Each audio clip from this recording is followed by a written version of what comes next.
Good morning friends. Exam गुरु YouTube channel में आपका स्वागत है। मैं प्रदीप। आज की ये वीडियो हमारी भारत की जनगणना की है। जनगणना कब से शुरू हुई, किसके शासनकाल में शुरू हुई, इन सब से रिलेटेड लेकर के 2011 और 2001 की हम कंपैरिजन भी करेंगे। चलिए आइए शुरू करते हैं। भारत की जनगणना। भारत में जनगणना की शुरुआत 1872 लॉर्ड मेयो के शासनकाल में हुई थी। ठीक है, ये ब्रिटिश उस टाइम के गवर्नर थे, पर ये जो थी पूरी नहीं हो पाई थी। ठीक है, मतलब ये प्रोसेस कंटिन्यू नहीं चल पाया था। कंटिन्यू चलने के लिए नियमित रूप से जनगणना 1881 1881 में शुरू हुई थी लॉर्ड रिपिन के टाइम में। ठीक है, उस समय कौन थे? लॉर्ड रिपिन थे।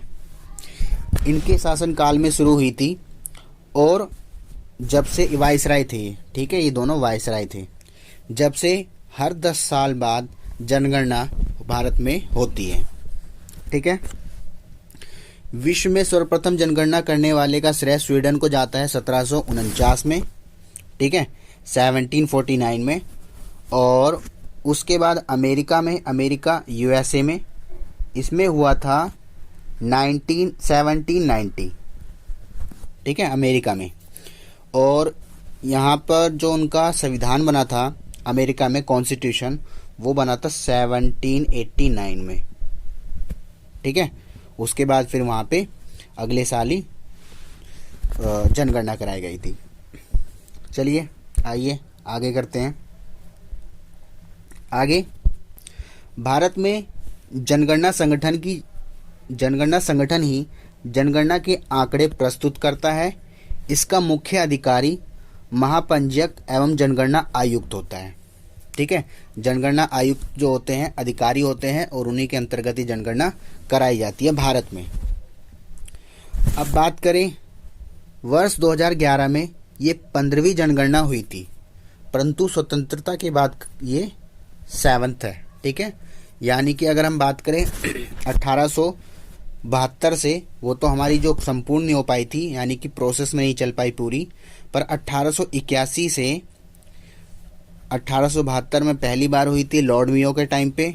उसके बाद 1881 से स्टार्टिंग हो गई थी और हर 10 साल बाद जनगणना होने लगी। उस समय वायसराय हमारे लॉर्ड रिपिन थे, अभी हमने पढ़ा। और उसके बाद हर 10 साल बाद होती है। तो 2011 में ये 15वीं जनगणना थी, परंतु स्वतंत्रता प्राप्ति के बाद की अगर बात करते हैं तो ये आपकी 7वीं जनगणना थी। ठीक है, आगे, भारत में विश्व का सबसे युवा देश है।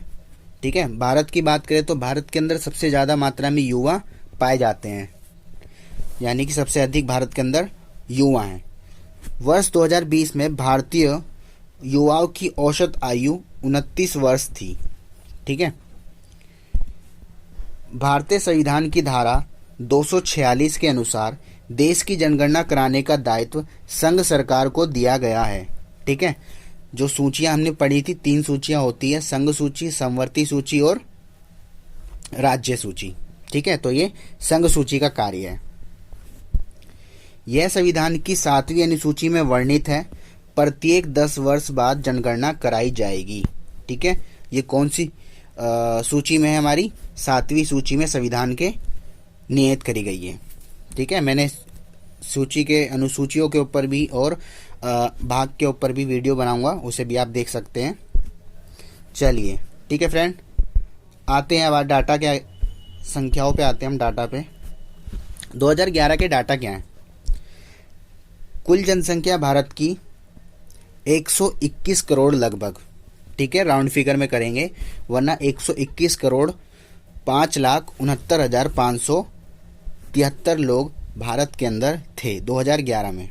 ठीक है, और पुरुष की लगभग 62 करोड़ की जनसंख्या मानी जाती है राउंड फिगर में, 62 करोड़ 31,21,843।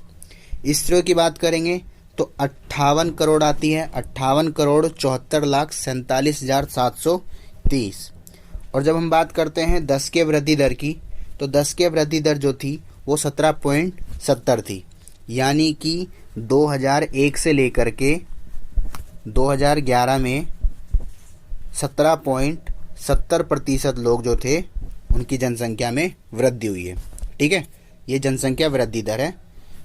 उसके बाद बात करें पुरुषों में तो खाली 17.10% हुई है और स्त्रियों में 18.30%।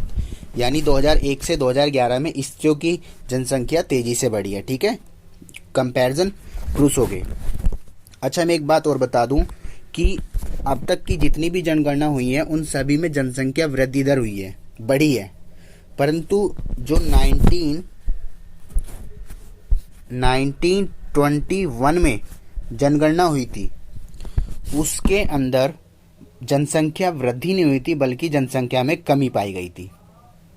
ठीक है, क्या 1921 में जो जनगणना हुई थी उसमें वृद्धि ना होकर के बल्कि उसमें कमी पाई गई थी।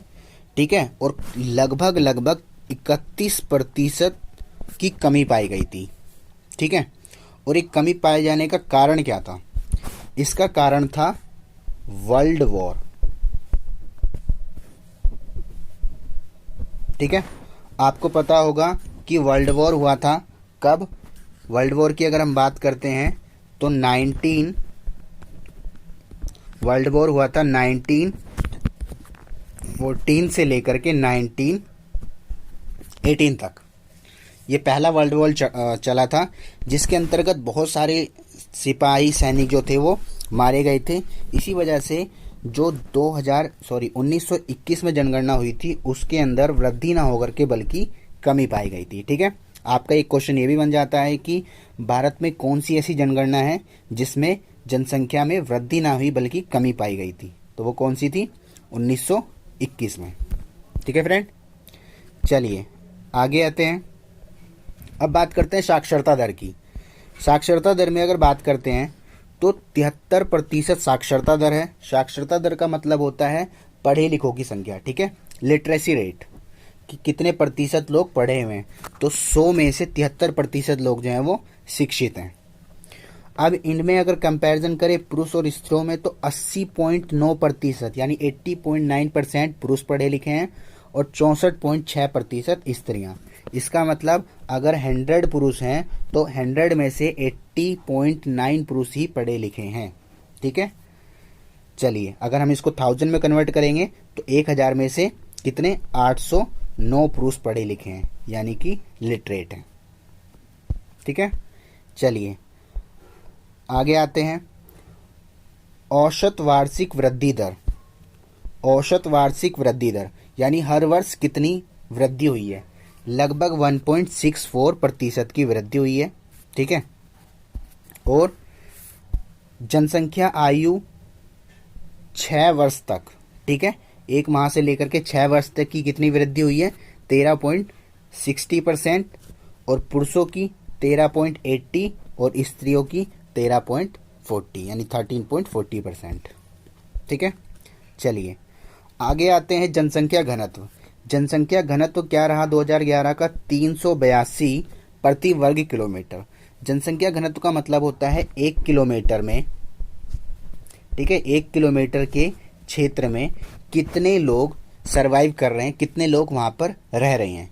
तो ये कैसे निकाला जाता है, इसको मैं आपको फॉर्मूला बताता हूं। इसका फॉर्मूला होता है टोटल पॉपुलेशन जो है हमारे देश की वो कितनी है, ठीक है, और उसके बाद टोटल लैंड कितना है। ठीक है, तो आप बोल सकते हो क्या? कुल जनसंख्या, ठीक है, कुल जनसंख्या बटे में कुल क्षेत्र। ठीक है, तो इस तरीके से हमारा निकलता है। ठीक है, नहीं ये प्रति वर्ग व्यक्ति होगी। जनसंख्या घनत्व का मतलब होता है एक किलोमीटर की रेंज में, 1 किलोमीटर की रेंज में रहने वाले लोगों की संख्या। ठीक है, वो मैंने आपको अभी हम उसको भी करेंगे। चलिए, लिंग अनुपात क्या होता है? प्रति 1000 पुरुषों पर कितने महिलाएं, यानी कि 1000 अगर पुरुष हैं तो उनमें 943 महिलाएं हैं। ये लिंग अनुपात है। ठीक है, और अगर हम बात करें 0 से 6 वर्ष में तो 919, यानी 0 से 1 माह से लेकर के 6 वर्ष तक के बच्चों में अगर 1000 बच्चे लिए जाते हैं, ठीक है, 1000 बच्चे लिए गए और उनमें से काउंट किए गए कितने मेल हैं कितने फीमेल, तो 1000 बच्चों में सिर्फ 919 जो होंगी बच्चे स्त्रीलिंग में पाए जाएंगे। ठीक है, चलिए आगे आते हैं। सर्वाधिक जनसंख्या वाले 5 राज्य। भारत के अंदर सबसे ज़्यादा जनसंख्या वाले 5 राज्य कौन से हैं? पहला उत्तर प्रदेश, जिसकी जनसंख्या कितनी है? 19.9 करोड़। अगर हम इसको एग्जैक्टली काउंट में करें तो 19,98,12,341।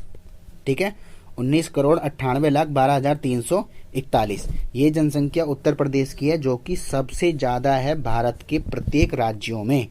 ठीक है, दूसरे नंबर पे आपका महाराष्ट्र का है 11.2 करोड़, तीसरे पे बिहार 10.4 करोड़ और चौथे पे पश्चिम बंगाल 9.1 करोड़, पांचवे पे आंध्र प्रदेश।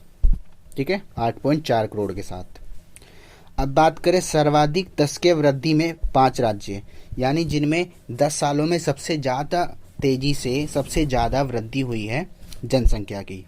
ठीक है, मतलब 2001 से लेकर के 2011 तक, 2001 से लेकर के 2011 तक किस में सबसे ज़्यादा वृद्धि हुई है? ठीक है, तो सबसे ज़्यादा वृद्धि हुई है कहाँ? मेघालय में। ठीक है, मेघालय आपका ईस्ट में पड़ता है।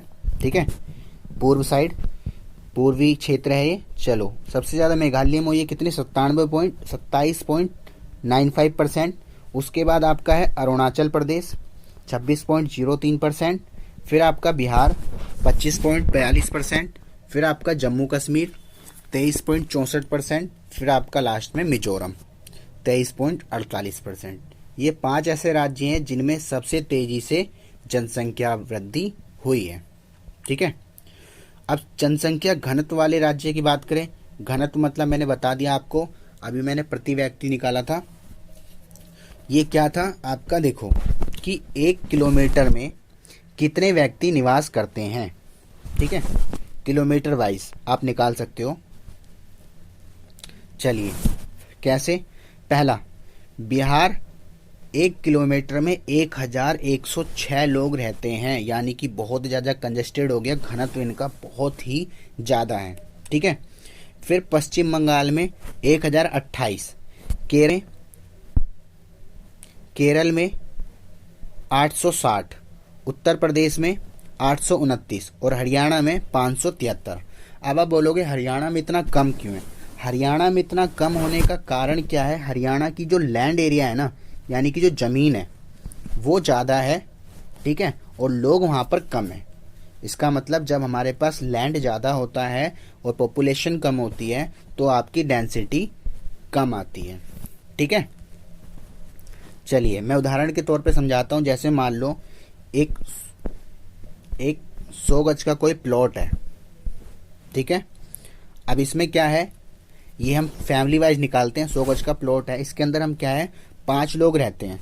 तो अगर पर पर्सन हम काउंट करते हैं तो 5 लोगों में पर पर्सन कितना पड़ेगा? ये पर पर्सन पड़ेगा आपका ये 20 गज। ठीक है, 20 यार्ड। एक ये है, दूसरा क्या है, एक दूसरा व्यक्ति है जिसके पास क्या है 50 गज का ही प्लॉट है। ठीक है, परंतु इसमें कितने लोग रहते हैं? 2 ही लोग रहते हैं। तो पर पर्सन कितना पड़ेगा? 25। तो अब आप एक बात बताओ, खुद सोचो कि इसमें ज़्यादा लोगों को मिल रहा है या इसमें ज़्यादा मिल रहा है? बेसिक लैंड एरिया इनका ज़्यादा है, परंतु यहाँ पे रहने वाले 5 लोग हैं। और यहाँ पर लैंड एरिया कम है परंतु रहने वाले लोग भी कम हैं। तो यहाँ पे एक आदमी को 25 गज मिल रहा है और यहाँ पर एक आदमी को आपको 20 गज मिल रहा है।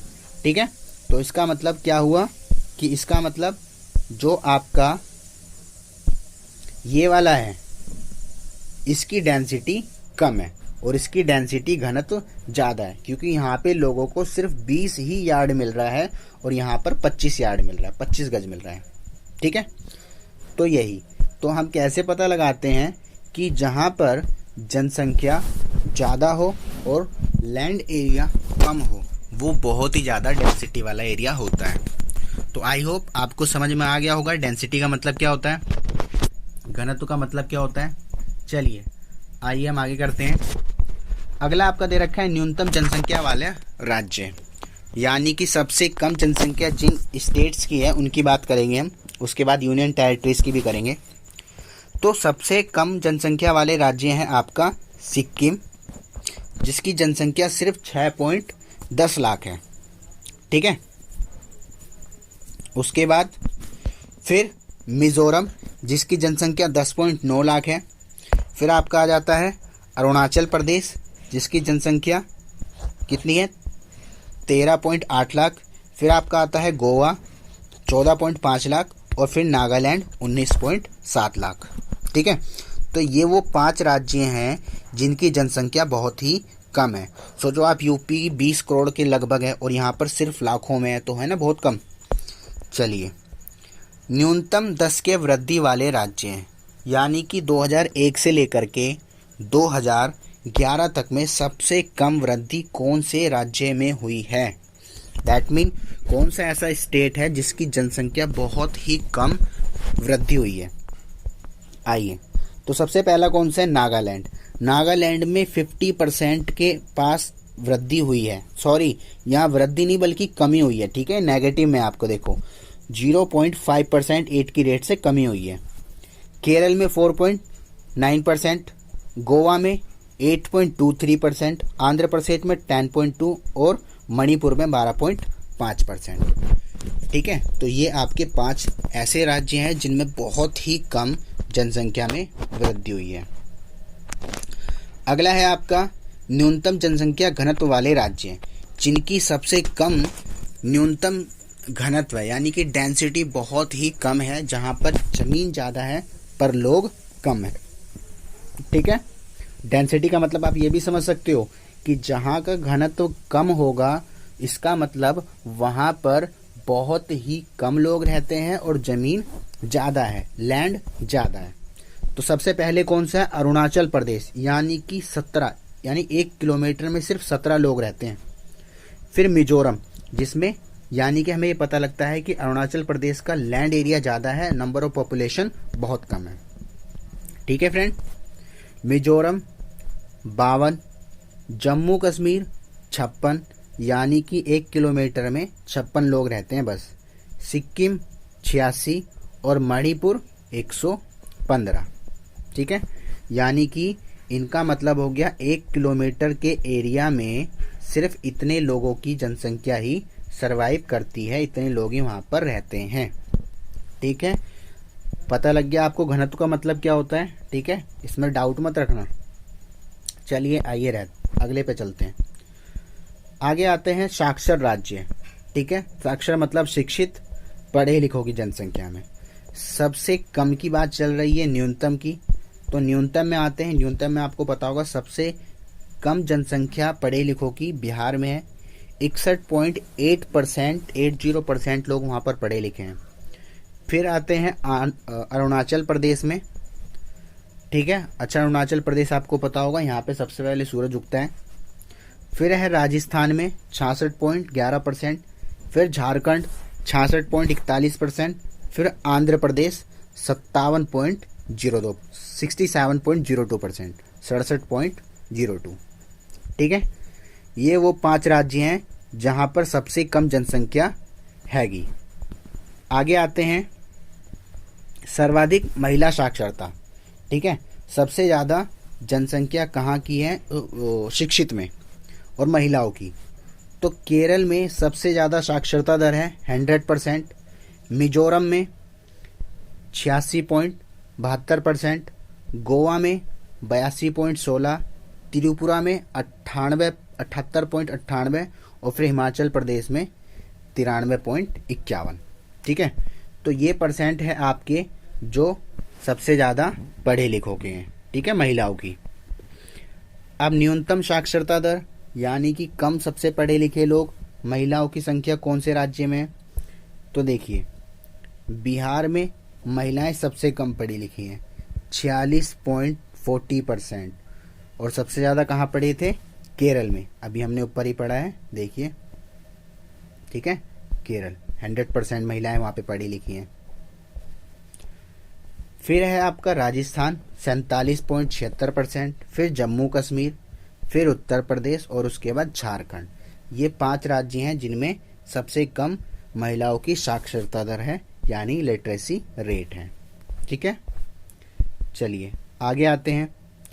अगला है सर्वाधिक लिंग अनुपात वाले राज्य, यानी कि सबसे ज़्यादा लिंग अनुपात कौन से राज्य का है। तो उसमें सबसे पहले नंबर पे है केरल, यानी अगर 1000 मेल हैं तो 1084 फीमेल हैं। ठीक है, 1000 मेल हैं तो 1084 फीमेल हैं। फिर तमिलनाडु पे है 996 996, आंध्र प्रदेश में 993, मणिपुर में 992, छत्तीसगढ़ में 991, यानी छत्तीसगढ़ में 991। ये 1000 पर है, प्रति 1000 पर।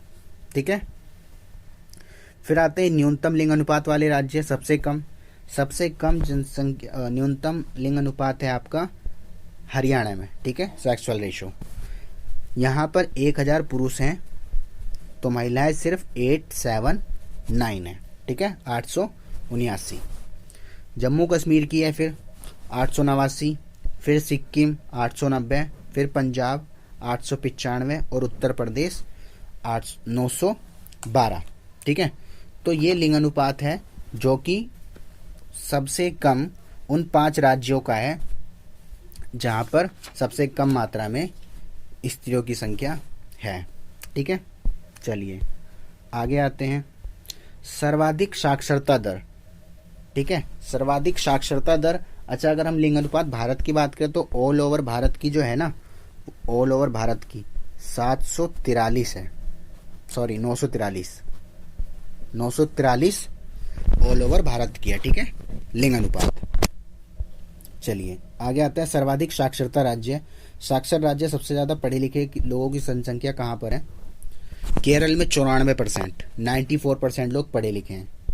मिजोरम में 91.33, गोवा में 88.70, त्रिपुरा में 87.22 और फिर हिमाचल प्रदेश 82.80% लोग पढ़े लिखे हैं। ठीक है, यानी कि सबसे ज़्यादा अगर पूछा जाता है कौन सा राज्य लिटरेसी रेट में है तो वो आपका है केरल। आगे आते हैं, अगला है केंद्र शासित प्रदेशों में आते हैं। अब केंद्र शासित प्रदेशों की जनसंख्या। केंद्र शासित प्रदेश यानी कि यूनियन टेरिटरीज जो है, सबसे ज़्यादा जनसंख्या वाला राज्य कौन सा है, आप यूनियन टेरिटरीज है, वो आपका है दिल्ली। दिल्ली में 1.6 करोड़ की आबादी है लगभग।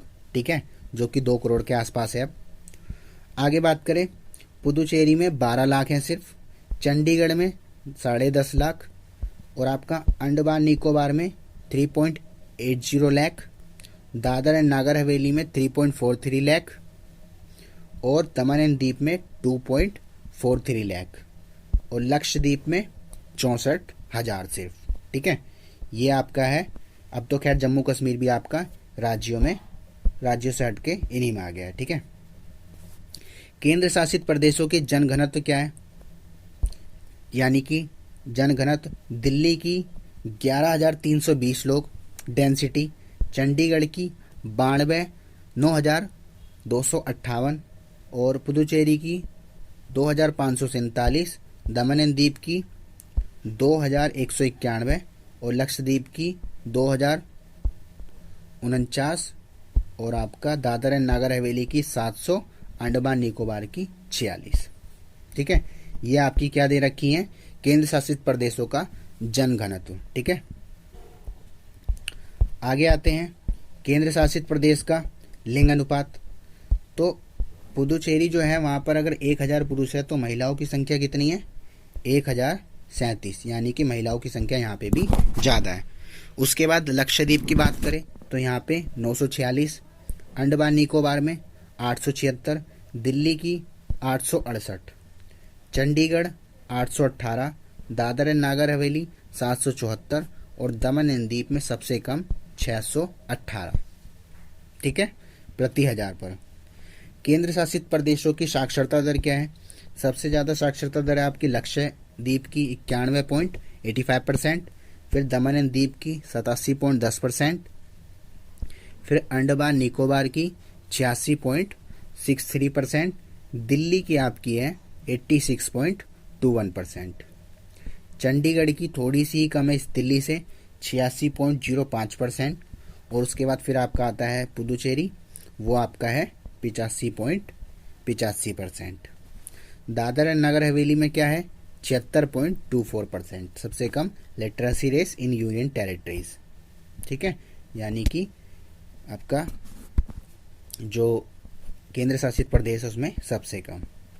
अब हम बातें हैं कुछ उत्तर प्रदेश की जनगणना की बातें करते हैं। ठीक है, क्योंकि उत्तर प्रदेश सबसे बड़ा राज्य है पॉपुलेशन के मामले में, इसलिए हम उत्तर प्रदेश की मुख्य तौर पे करते हैं।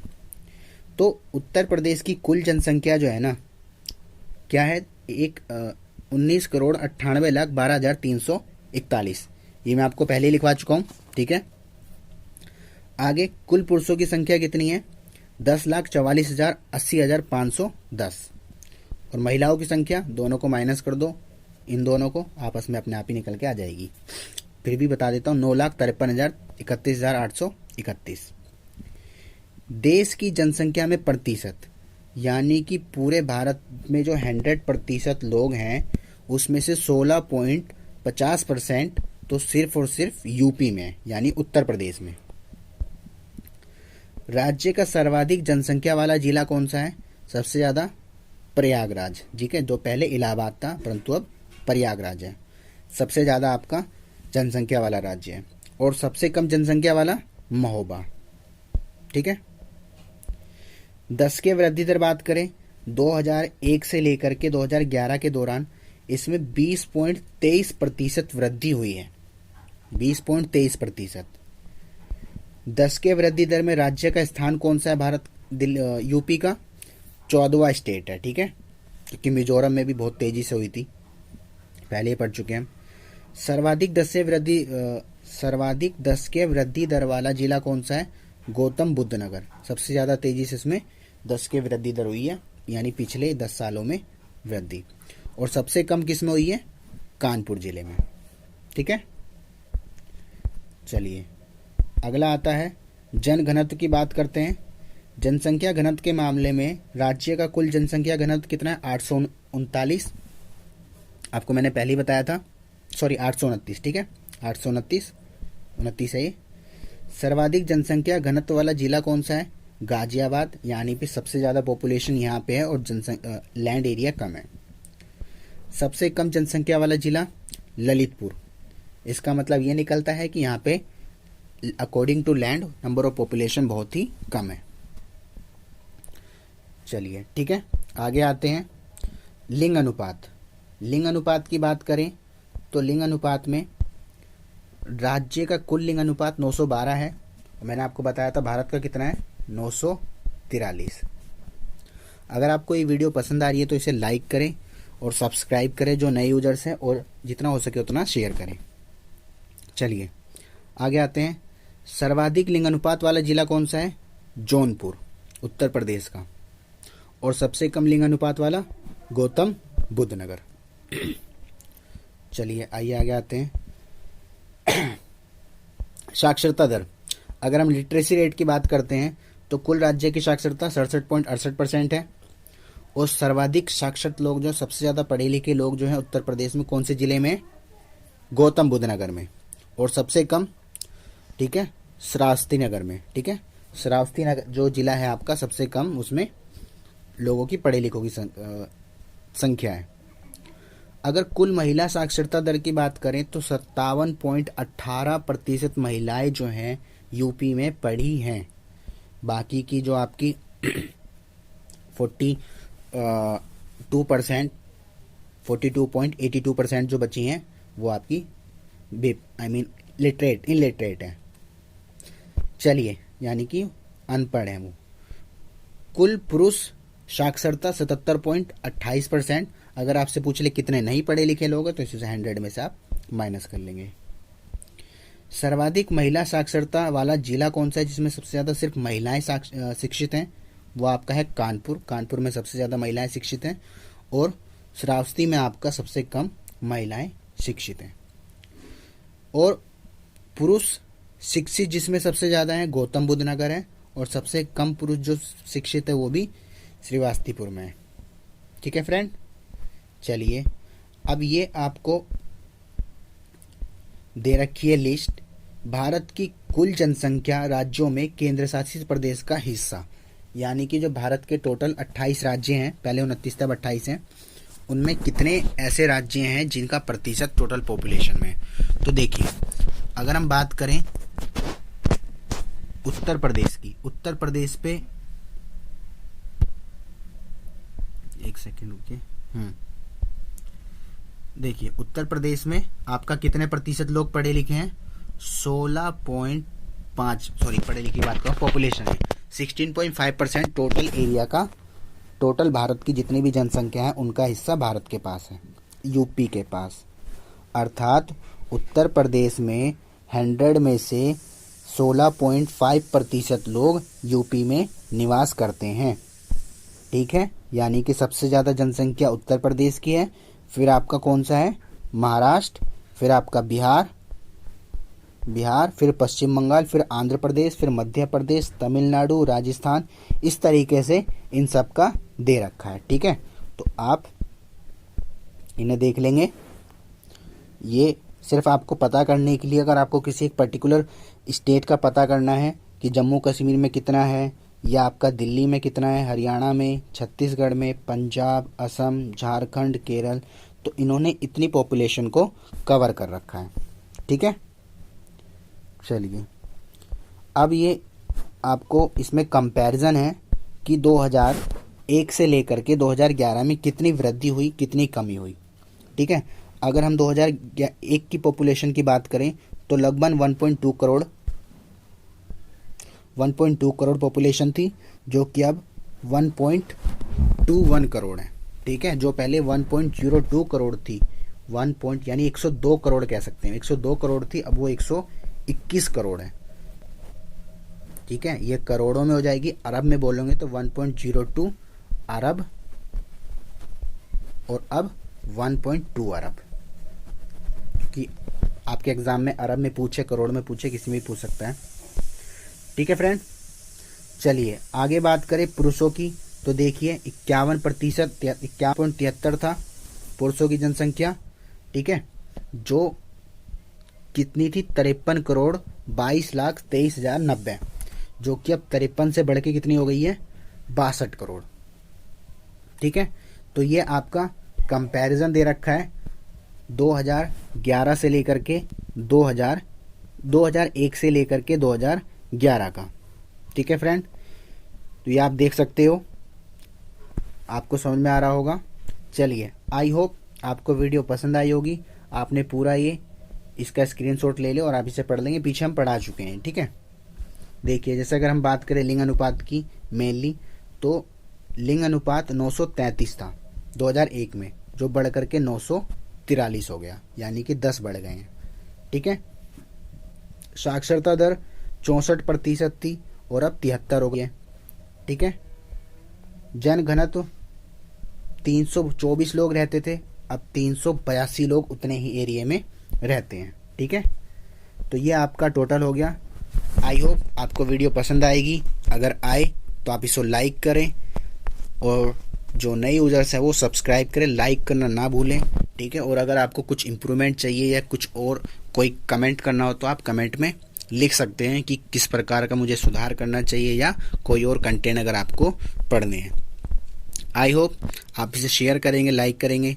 चलिए आज के लिए इतना ही, मिलेंगे फिर अगली वीडियो में।